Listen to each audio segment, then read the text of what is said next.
जब बच्चों को हो गर्मी की छुट्टियां और सर पे हो ईद तो काम को करना थोड़ा मुश्किल हो जाता है क्योंकि बच्चे होते हैं सारा दिन घर पे, जिस वजह से काम थोड़ा ज़्यादा बढ़ जाता है। तो आज की वीडियो बहुत ही यूज़फुल होने वाली है क्योंकि आज मैं आपके साथ शेयर करूंगी कुछ स्मार्ट प्लानिंग्स जिनको फॉलो करके हम अपनी ज़िंदगी को बहुत आसान बना सकते हैं। और साथ ही साथ आपके साथ शेयर करूंगी बहुत ही आसान तरीका देसी घी बनाने का, और साथ ही आपके साथ शेयर करने वाली हूँ मैं शामी कबाब की बहुत ही आसान और बहुत ही मज़ेदार रेसिपी, जो कि बच्चों की छोटी मोटी भूख के लिए बहुत ही ज़बरदस्त आइडिया है। तो चलिए वीडियो को स्टार्ट करते हैं। अगर वीडियो पसंद आए तो लाइक शेयर कमेंट करना ना भूलें, और जो चैनल पे नए हैं वो सब्सक्राइब भी कर दिया करें। अस्सलाम वालेकुम, कैसे हैं आपसे? उम्मीद है कि सब ठीक ठाक होंगे और बहुत खुश होंगे।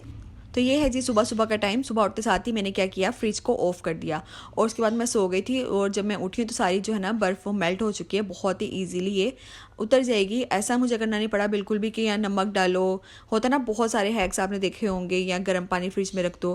कुछ भी करने की जरूरत नहीं है, सिर्फ और सिर्फ उसको ऑफ कर दिया करें। तकरीबन 3-4 घंटे बाद खुद ब खुद सारी बर्फ़ मेल्ट हो जाती है और बहुत ज़्यादा मेहनत की जरूरत नहीं पड़ती। अब जितने भी पार्ट्स हैं वो मैंने सारे निकाल के उनको अच्छे से वॉश कर लिया और फिर वापस सारा लगा दिया। तो इससे क्या होता है, एक बार आपकी जो फ्रिज बिल्कुल क्लीन हो जाएगी ना, तो आपको ईद पे बहुत सुकून हो जाएगा।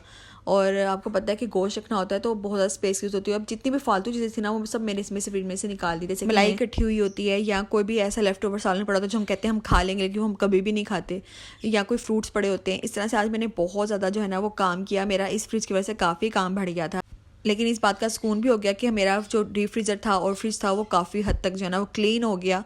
अब कोई भी फालतू चीज़ इसमें नहीं पड़ी हुई है। तो जो थोड़ी थोड़ी जगह पे मैंने मलाई इकट्ठी की हुई थी ना, वो मैं सब इकट्ठी करके एक ही बर्तन में डाल दूंगी और फिर देसी घी बना लूँगी। और हमारे घर में ना ज़्यादातर खुला दूध नहीं आता, तब भी आता जब कोई बहुत ज़्यादा मेहमान आए या कोई भी। तो पिछले दिनों बहुत ज़्यादा मेहमानदारी थी हमारे घर में, जिस वजह से मलाई इकट्ठी हुई। तो मैंने अब इस तरह से ना इसको इकट्ठा करके देसी घी बना लूँगी, ताकि जो है फ्रिज में जगह भी बन जाए और देसी घी भी मिल जाएगा। और वैसे तो इसका प्रोसीजर अलग होता है देसी घी बनाने का, जब बहुत ज़्यादा होना तो फिर मक्खन के ज़रिए मैं निकाल के देसी घी बनाती हूँ। लेकिन अभी ये बिल्कुल थोड़ी सी थी मलाई, तो मैंने क्या किया कि इसको थोड़ी देर के लिए बाहर ही रख दिया कि इसकी बर्फ़ जो अच्छे से मेल्ट हो जाए। उसके बाद मैं इसको आपको बताऊंगी कि किस तरह से बनाना है, बहुत ईजी तरीका है। और जब तक उसकी बर्फ़ मेल्ट होती है तो मैंने सोचा कि जितनी भी साफ़ियाँ और रोटी वाले रुमाल हैं इनको धो लूँ, क्योंकि ईद पे आपको पता है जितने रुमाल हो उतने कम होते हैं और मेहमानदारी भी चल रही होती है। तो जो नए लेके आते हैं वो तो होते ही हैं, लेकिन जो पहले के पड़े हुए हैं उनको भी साफ़ सुथरा करके रखना चाहिए, क्योंकि किसी वक्त भी ज़रूरत पड़ सकती है।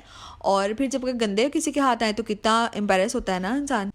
तो बस वो रुमाल धोने के बाद मैंने उसी पानी में ना जितने भी आर्टिफिशियल फ्लावर वगैरह थे वो सब इसमें भिगो दिए थे। इससे क्या हुआ कि ये भी एकदम से चमक के साफ़ सुथरे हो गए थे। वैसे तो ये इतने गंदे नहीं होते, लेकिन इनके ऊपर डस्ट पड़ के ना ये इनकी शाइन बिल्कुल ख़त्म हो जाती है। और इस तरह से आप देखें ना, गौर करेंगे धोने के बाद एकदम से शाइन आ जाती है और ऐसा लगता है जैसे कि बिल्कुल नए नए अभी भी हम लेके आए हैं। तो बस इनको सूखने के लिए रख देंगे खुद ब खुद। जब ये सूख जाएंगे तो फिर हम इनको अपनी जगह पे रख देंगे। तो यहाँ मैंने मलाई को चूल्हे के ऊपर रख दिया था, कुछ भी नहीं किया, कुछ भी नहीं डाला, और ये हल्की आंच में मैंने इसको छोड़ दिया। और ये बनते बनते बनते देसी घी खुद ब खुद निकल आया, कुछ भी नहीं मैंने किया। तो अगर थोड़ा सा हो ना, तो आप मलाई थोड़ी सी पड़ी हो तो आप बिल्कुल ऐसे ही बनाएं, बहुत ईजी होगा। तो बस छान के इसको मैं एक प्याले में निकाल लूँगी। यहाँ पे माशाल्लाह ज़्यादा बना था तो एक और प्याला मैंने लिया, फिर उसके अंदर भी छान लिया। अब जैसे ही ठंडा होगा ना तो फिर मैं किसी बोतल में शिफ्ट करूँगी। अच्छा, एक जब मैंने ना पहली बार ये बनाया ना तो मुझे अक्ल नहीं थी। मैंने क्या किया कि एक प्लास्टिक का डब्बा था जिसमें हम ऐसे घी पहले डालते होते थे, तो वो मैंने ना उसे छान के उसके अंदर डाल दिया और एकदम से वो डब्बा मेल्ट हुआ और सारा का सारा जो है ना वो निकल गया, देसी की सारा ज़ाया हो गया और इतनी मेरी मेहनत ज़ाया हुई। तो उसके बाद से फिर मैंने अकल की कि इस तरह से पहले किसी और चीज़ में छानती हूँ और उसके बाद जब ठंडा हो जाए तो किसी बोतल में शिफ्ट करती हूँ। तो कभी कभी ऐसा होता है कि हम कोई गलती कर जाते हैं और इस गलती से हम सीखते हैं और वो सारी ज़िंदगी हमें वो अपनी बात याद भी रहती है। तो देखिए यहाँ पे मैं कैसे एक चम्मच की हेल्प से जो है ना वो ज़ोर ज़ोर से दबा के देसी घी निकाल रही हूँ, क्योंकि इसका एक कतर भी मैं वेस्ट होने नहीं देती हूँ। और करना भी नहीं चाहिए क्योंकि इतनी मेहनत से बनाया, और हम मलाई जो इकट्ठी करते हैं वो कौन सा आसान होता है। तो लें जी, हमारा प्योर देसी घी घर का बना हुआ बन के तैयार हो गया है। और कुछ करेंगे, जैसे कोई भी ऑयल या कोई भी इस तरह का घी वगैरह खरीद जाए ना, तो किसी टिश्यू पेपर से या किसी भी ख़राब कपड़े से साफ़ करें और उसके बाद उसको बेशक आप उसको डिस्कार्ड कर दें, क्योंकि इस कपड़े में चिकनाहट बाकी रहती है। तो मुश्किल वहाँ पेश आती है जहाँ पे हमने देसी घी वाला बर्तन साफ़ करना होता है। बहुत मुश्किल लगता है ना साफ़ करना, बिल्कुल ही मुश्किल नहीं है। हमने क्या करना है कि एक फ्राई पैन के अंदर हमने डाल देना है जी पानी, और उसके अंदर डाल देंगे हम डिश वॉश लिक्विड या कोई साबुन सर्फ कुछ भी डाल दें, ठीक है। उसको पकने के लिए आपने चूल्हे पे रख देना है, और जितना ये पकेगा ना ये खुद ब खुद जो भी तले में चिपका होता है ना देसी घी वगैरह जो भी, वो सब का सब खुद ब खुद साफ़ होता जाएगा। आपको बहुत ज़्यादा मेहनत करने की ज़रूरत नहीं पड़ेगी। और फिर अब इसको बस स्कॉच ब्राइट जो है उससे साफ़ कर लें और आपका चमकता हुआ जो है वो फ्राई पैन आपको वैसे का वैसे ही मिल जाएगा। तो आज मैं बनाने लगी हूँ शामी कबाब। और मेरे पास ना ख़त्म हुए हुए थे, मैं जल्दी ख़त्म होने देती नहीं हूँ क्योंकि छोटी मोटी भूखे बच्चों के लिए ना या ख़ुद के लिए भी अचानक मेहमान आ जाएं तो ये बने पड़े होने चाहिए। और इसका बड़ा फ़ायदा होता है, ख़ासकर तब जब बच्चों को हल्की फुल्की भूख लगती है, जैसे कि रोटी खा के हटे हैं थोड़ी देर बाद उन्होंने, क्योंकि पेट भर के खानी नहीं होती है तो भूख लग गई है, तो फिर क्या कर सकते हो कि आप इनको ना तल के इसको सैंडविच बना के दे दो और फिर बच्चे बड़े शौक से खा लेते हैं इसमें केचप वगैरह लगा के।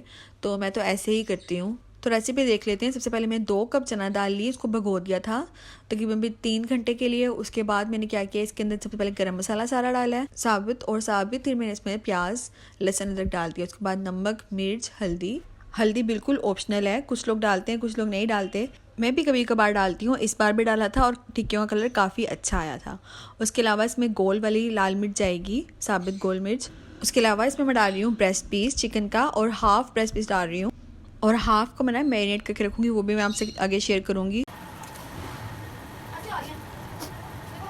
बस इसको 2 पार्ट में डिवाइड करके इसको शामिल कर देंगे दाल के साथ। और दाल में अब हमने डालना है पानी, और पानी हमने इतना डालना है कि बहुत ज़्यादा इस दाल गल भी ना जाए और बहुत ज़्यादा जो है वो सख्त भी ना रह जाए, तो बहुत अंदाजे के साथ डालना है। मैं तकरीबन जितनी दाल ली थी ना उसका मैंने 1 कप ज़्यादा लेने की 2 कप दाल ली थी, और 3 कप मैंने इसमें पानी डाला है। और ये काफ़ी देर दाल पहले भीगी भी हुई थी, तो इसका ये भी फ़ायदा था कि इसने कम पानी पिया। और एग्जैक्ट 15 मिनट का मैं टाइम लगाऊंगी, उसके बाद मैं कुकर बंद कर दूंगी।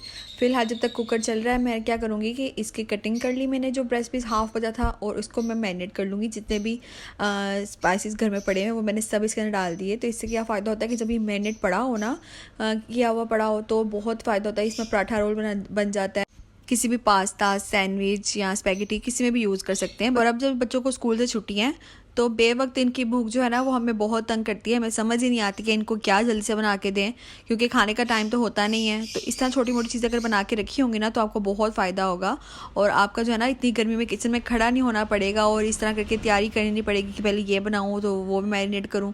और मैरिनेट करके जब कोई भी चीज़ ऐसे रखी हो ना तो बहुत ईजी हो जाता है, और जल्दी जल्दी जो है ना वो गोश्त गल भी जाता है, और बोनलेस हो तो आपको पता है वैसे जल्दी गल जाता है। तो चिकन को मैरिनेट करके मैंने फ्रिज में रख दिया था, और उसके बाद देसी घी को मैं किसी बोतल में, एयर टाइट बोतल में, जो जार होते हैं ना न्यूटेला के, उसमें डाल के मैं इसको रख रही हूँ।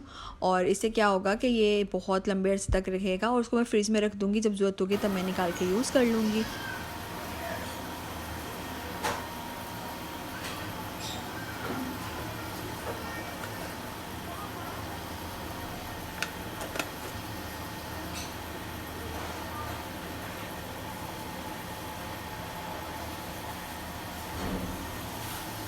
और ये कुछ दिन पहले लाए थे मैंगोज, जो कि पड़े पड़े हो रहे थे ख़राब, बाहर से भी बिल्कुल ब्राउन हो चुका था इसका छिलका, लेकिन अंदर से बिल्कुल फ्रेश थे, क्योंकि जब लाए थे तब कच्चे कच्चे थे और बिल्कुल भी जायका नहीं था। लेकिन फ़ायदा ये हुआ कुछ दिन पड़े रहने से ना, ये आम जो है ना वो मीठे हो गए, पक भी गए।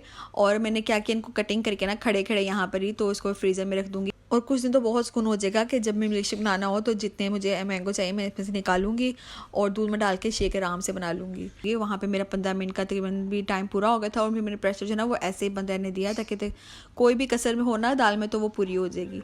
तो अब मैं क्या करूँगी कि कैप खोल के देख लूँगी, और यहाँ मेरा अंदाज़ा बिल्कुल ठीक था, दाल बहुत अच्छे से गल भी गई थी और पानी भी तकरीबन खुश्क हो चुका था।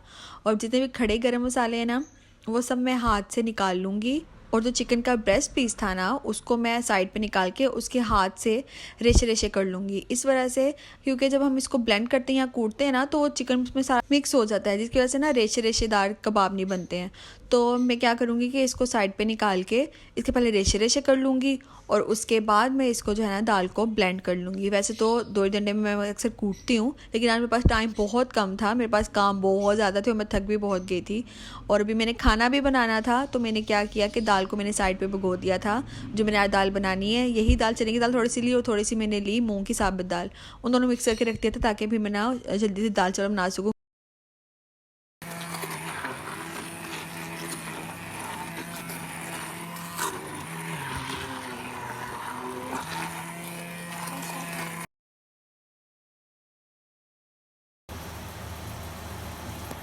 तो हमारे मज़ेदार शामी कबाब बनके चुटकियों में तैयार हो गए हैं। अच्छा, यहाँ मेरे से गलती ये हुई कि मैंने ताज़ा ना धनिया और वो हरी मिर्चें ली, लेकिन क्या हुआ कि एंड टाइम पे मैं जब बना ली है ना तो मुझे भूल गया।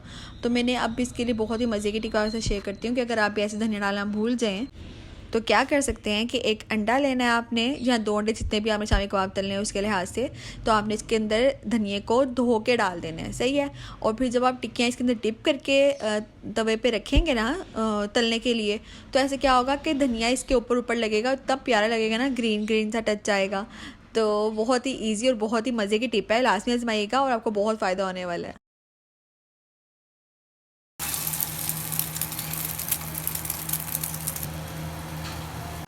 तो बस यहाँ मैंने कुछ शामी तल लिए थे, जो कि दाल चावल के साथ खाएंगे तो बहुत ही मज़े का कॉम्बो होगा। उसके अलावा बाकी मैं फ्रीज़ करने के लिए रख दूँगी, जो बाद में काम आएंगे, और ख़ासकर ईद पे काम आने वाले हैं। पता है क्यों? क्योंकि हमारे घर में ना जी ये होता है कि जिस दिन कुर्बानी होती है ना, उस दिन सबका जो है ना दिल अजीब हुए होते हैं, कोई खा नहीं रहा होता खाना ठीक से, और हर घर में एक नमूना तो लाजमी होता है जो कि गोश्त को चखता भी नहीं है, और उसने कहना होता है या तो चिकन बना के दो, या फिर उस दिन उसको दाल भी दे दो तो वो खा लेगा। तो हर घर में ऐसा कोई ना कोई लाजमी होता है, मुझे पता है। आप भी मुझे कमेंट बॉक्स में बताइएगा कि आपके घर में भी कोई ऐसा है। तो खैर जी, ईद से पहले आज मैं लास्ट टाइम मशीन लगा रही थी, तो मैंने सोचा कि सारी बेड्स वगैरह चेंज कर लूँ, क्योंकि फिर टाइम बिल्कुल भी नहीं मिलना और बाकी काम फिर बहुत सारे होते हैं करने को। तो आज मैंने ये वाला काम अपना मशीन वाला भी मुकम्मल किया, और अल्हम्दुलिल्लाह मेरे काफ़ी काम जो है ना वो आज ख़त्म हो गए।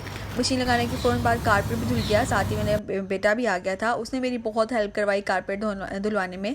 तो बच्चों को ऐसे ना बस छोटे छोटे कामों के साथ एंगेज करना चाहिए, इससे क्या होता है बच्चों को अभी से आदत पड़ती है कि उन्होंने अपना घर कैसे साफ़ रखना है। ना सिर्फ घर को बल्कि अपनी छोटी छोटी ज़रूरतें पूरी करने के लिए बार बार आपको आवाज़ ना दें, उनको अपने काम करने की आदत खुद होनी चाहिए, और ये आदतें बचपन से ही डेवलप होनी बहुत ज़रूरी है, और एहसास तो बहुत ज़्यादा होना चाहिए इस मामले में कि जब को पता चले कि मम्मा काम कर रही हैं तो आपको कहने की ज़रूरत ना पड़े, बल्कि वो खुद आपके साथ पास आएँ और ख़ुद पूछें, मम्मा मैं आपके साथ ये करवा दूँ, मम्मा मैं आपकी हेल्प करवा दूँ, मैं कर दूँ थोड़ा सा।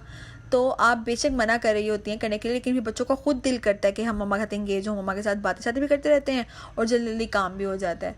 तो इससे क्या होता है कि ये आते बच्चों को बचपन से डेवलप हो जाती हैं, और आगे जाके इनको कभी भी जो है ना वो मुश्किल नहीं होती है, और आगे आने वाले जो लोग जिनके साथ इनके साथ मिलते हैं तो वो आपकी परवरिश की हमेशा तारीफ़ ही करते हैं कि कितनी अच्छी परवरिश की है उनकी माँ ने। तो कोशिश करें कि इन छुट्टियों में बच्चों को उनका इन टाइम इंजॉय करने के साथ साथ उनको काम भी छोटे छोटे दें, छोटे छोटे टास्क दें कि भाई बेटा आपने बर्तन उठा के आप किचन में रख के आएँ, या आपने जो अपने कपड़े चेंज किए वो आप मशीन में रख के आएँ, या जिन टॉयज़ के साथ या बुक के साथ आपने खेला और पढ़ा है इनको उठा के अपनी जगह पे रखें। तो यकीन माने, एक तो आपका स्ट्रेस लेवल कम होगा कि आपका जो है ना वो खिलारा खिल रहा हुआ नज़र नहीं आएगा, और दूसरी तरफ बच्चों को अपना काम करने की आदत भी आहिस्ता आहिस्ता होने लग जाएगी। तो देखिए बातों ही बातों में हमारा काफ़ी काम जो है वो ख़त्म हो गया, हमारा कारपेट भी धुल गया, और अब हम खाएंगे सुकून से खाना। तो बस आज के लिए इतना ही। उम्मीद है कि आपको मेरी आज की वीडियो लाजमी पसंद आई होगी, और अगर पसंद आई है कोई भी टिप तो मुझे कमेंट बॉक्स में लाजमी बताइएगा, और जो भी चैनल पे नए हैं वो चैनल को सब्सक्राइब भी कर दिया करें। तो चलिए मिलती हूँ आपसे नेक्स्ट वीडियो में नए आइडिया के साथ, नए टॉपिक के साथ। तब तक के लिए अल्लाह हाफिज़।